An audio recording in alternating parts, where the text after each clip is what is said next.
जो जज साहब ने जो पॉइंट आउट किया, पैराग्राफ पढ़ना चाहते हैं, खुशी से पढ़िए, रोक नहीं रहे हम आपको। जो जज साहब ने कहा that is where I am going first. ठीक, ये इलेक्शन में देखना ना, एक तरफ वो ये कह रहे हैं, दूसरी तरफ क्या कर रहे हैं वो भी पढ़ देता हूँ मैं आपको।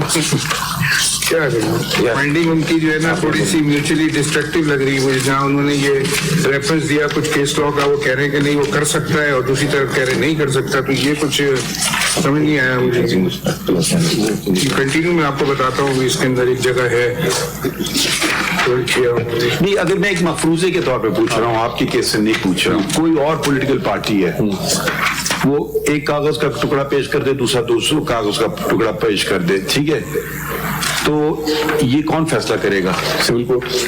क्यों? क्योंकि मेंबर्स का आपस में डिस्प्यूट होगा। सिविल कोर्ट कहेगा कि मेरे पास जुरिसडिक्शन नहीं, तो इलेक्शन कमीशन का काम है। में तो जुरिसडिक्शन नहीं है ना सर। ये आप किधर से बात करें? मैं आपको लॉ पढ़ा के दिखाता हूँ, there is no jurisdiction there है। थोड़ा सा that is what I am saying. ये तो सिविल कोर्ट के मामले हैं, जब मेंबर्स के आपस में बैकअप कीजिए ना इस बात। मैं कर रहा हूँ sir, but if I can proceed. 7 है ना आपका जजमेंट का, पेज 7 सर हाई कोर्ट। इसमें पहले ही इंट्रोडक्शन में ही कह रहे हैं the petitioners have question the impugned order on legal as well as factual premise. However we are mindful of our jurisdictional contours that the factual finding of ECB regarding the conduct of election cannot be substituted by this court. Therefore, if it is found that the ECB had the jurisdiction in the matter, then in such circumstances this court had no mandate to interfere in said finding. एक तरफ तो ये Peshawar high court की judgement से जो impugn है, बिल्कुल sir, मैं जानता हूँ हम फैक्चुअल में नहीं करेंगे। हाँ, वो उन्होंने कहा, इसमें आके उन्होंने कहा कि पहले हमने ये देखना है, जो हर अदालत पूछती है कि सबसे पहले ये देखना है कि जिस इंस्टीट्यूशन ने ऑर्डर पास किया उनको कानून ने ये ताकत दी कि नहीं। इलेक्शन कमीशन का कोई रोल ही नहीं है ना, फिर तो मतलब ये नहीं है, प्रोब नहीं कर सकते। I will show that. फिर कैसे रोल नहीं है? फिर वो फिर इंटर इलेक्शन का जो सिलेक्शन है जिक्र है, that is what I will show जिक्र है कि ये इलेक्शन कराना है आपने वक्त पे और जो करना है और आपने माना भी है, तो पहले फिर सिंपल बात है जी, सिंपल बात है। एग्जांपल आपको मैं देता हूँ जी। There is a Pakistan penal code जो कहता है कि अगर आपने कत्ल नहीं करना, अगर किया तो आपको सजा होगी, but that doesn't mean that election commission can look into that and से कि सजा होनी चाहिए या नहीं। It is the criminal code that has the jurisdiction. So every statement in the law needs a jurisdiction. Section 208 में तो election इसमें लिखा है, वो आपके यहाँ से शुरू ही होता है कि इलेक्शन कराएंगे आप। Let me come to my first point then. हाँ, मैं सिंपल केस को भी छोड़ देता हूँ एक सेकंड के लिए। ये सिंपल केस तो है ही नहीं हमारे सामने, बेसिकली हमारे सामने तो पिशावर में अगर आपने मेरे हिसाब से अगर आपने इलेक्शन हो गए, सिंबल ऑटोमेटिक फॉलो करेगा मेरे हिसाब से। हमारे क्योंकि वो टेक्निकल चीज है, फिर क्यों आपका सिंबल उधर एक अलग इशू होगा ना कि जी किसी को ये लगना चाहिए, उसने भी अप्लाई किया, हमें भी अप्लाई किया, वो एक अलग बहस पड़ जाए। मीडिया पर्सपेक्टिव के अंदर जो आप ये सिंबल की बात कर रहे हो ना, we have nothing to do. तो लिए हमसे पिशावर का जजमेंट देख रहे हैं यहाँ पे और ईसीपी की, लेकिन ईसीपी ने सिंबल दिया ना। नहीं, ईसीपी का पहला खत पढ़िए, उन्होंने आपको कहा इलेक्शन करवाएं, इलेक्शन हमने कराए, मुतवातर एक ही बात है नहीं, और उसमें आपको धमकी भी दी, अगर आप नहीं कराएंगे तो हम आपका सिंबल लेंगे। Question is can they take the symbol for non election? No, even if I don't hold election. No, but you have accepted that letter of ECP. आपने उनको कहा letter does not confer jurisdiction sir. No, देखिए ना, इतनी तो बात ना करें ना। इलेक्शन कमीशन ने आपको, जब आपकी हुकूमत थी, ठीक है, तो वो आप ये बातें, मीडिया वाली बातें अलग हैं, कोर्ट वाली बातें अलग हैं, तो उस वक्त आपको खत लिखा बराए करम इलेक्शन करा लें। आप वक्त गुजर गया, आपने इलेक्शन अभी तक नहीं कराए, ना अपने आइन के मुताबिक और ना पाकिस्तान के कानून के मुताबिक। अगर आप नहीं कराएंगे तो हम आपका इलेक्शन सिंबल ले लेंगे। उन्होंने आपको धमकी नतीजा भी बता दिया कि हम ये करेंगे, ठीक है। आपने कहा जी हजूर मुझे कोविड आ गया, मुझे 1 साल का मौका दे दें। आपने ये नहीं कहा आप कौन है मेरा सिंबल लेने वाले, आपने हमें धमकी कैसे दे दी? बेशक इलेक्शन कराना अलग है, हर धमकी का जवाब नहीं देना चाहिए बिला वजह, तो वो एक अलग इशू है, ठीक है। फिर इलेक्शन आपने किया, फिर उन्होंने कहा कि आप सही तौर पे नहीं करा रहे इलेक्शन, आप चले गए लाहौर, तो फिर चले गया पेशा।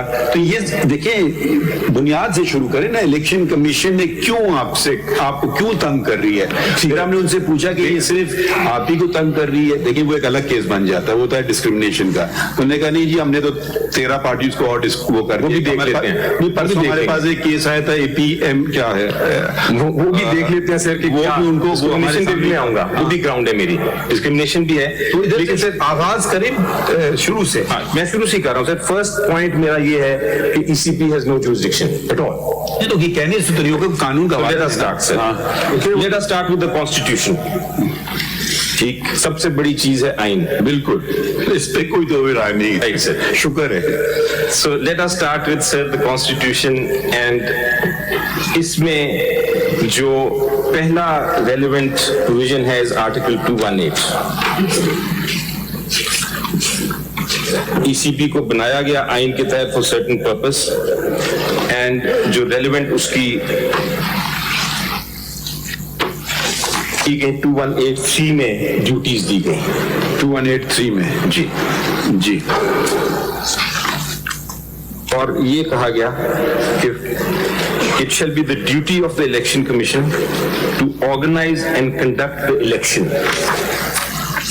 and to make such arrangements as are necessary to ensure that the election is conducted honestly, justly, fairly, and in accordance with law, and that corrupt practices are guarded against. So, नहीं देखिए एक बात है, ये stage अभी आया नहीं है, ये वो इलेक्शन की बात हो रही है, जनरल इलेक्शन की। बिल्कुल, ये जो बात है ये आता है 219(e) में, ठीक है। So 218 ये स्टेज वो इलेक्शन वाली बात नहीं कर रहे हैं, वो तो कैसे करते हैं हम देखेंगे उसको, और देखते जा भी रहे हैं। ये आ गया 218(e) के जुमरे में आ रहा है कि such other functions as may be specified by an act of parliament. So your lordship, parliament का एक्ट है कि आप अपने अंदर जमहूरियत लाएं, और ये बात है, इतनी बात है बस। So your lordship agree with me that 218 has nothing to do with intra-party election. 219(e) 218(3) doesn't. Constitution doesn't, right? I think that it is interconnected, but that's not really before us. I So think 218(3) does not deal with intra-party. That's my submission. ठीक है। Now my second submission is that 219, all of it does not deal. E also does not deal with intra-party election. All it says law that the election. all it says is exactly. वो ये कहता है 219 के 218 और 219 में intra party election में constitutional provision नहीं है।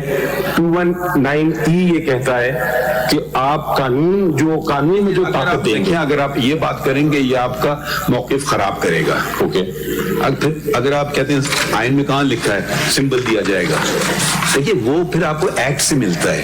ये ना करें कि आप ऐसा आर्गुमेंट करें जो आपके दूसरे आर्गुमेंट को खराब कर दें। अच्छा मुझे आइन में दिखा दें कहाँ लिखा है इलेक्शन सिंबल मिलेगा पार्टी को। वही मैं दिखाने जा रहा था सर, बताइए। मैं अभी पढ़ने जा रहा था जजमेंट को, फिर आपने वो इंटरप्रिटेशन पे आएगा। हाँ, लेकिन उन्होंने कहा है कि it is part of article 17। पहले वाले लॉ में भी थे ना इंटर पार्टी इलेक्शन। आर्टिकल 17 का पार्ट था, बस उस पे मैं आता हूं, but my point is this, I think we are not at different wavelength sir. I think point हम दोनों एक ही बात कर रहे हैं। 219(e) के तहत आप जुरिस्डिक्शन दे सकते हैं बाय लॉ, ठीक। That is what I am saying, I think that is what your lordship observation was, ठीक है। ये सारी बातें सिंबल ये चीजें यहाँ ये एक्ट के जरिए आ रही हैं। सो कॉन्स्टिट्यूशन में नहीं पावर दी, ये कहा है कि आप लॉ के तहत पावर दे सकते हैं। Now come to the law. Sir, Election Act 2017 was made under this provision. And 2017 का सेक्शन का मैं इलेक्शन एक्ट का पहले सबसे हम पढ़ते हैं सिर्फ 209 जी, ये सर्टिफिकेट का प्रोविजन है। जी, पढ़ दीजिए। 209 A political party shall within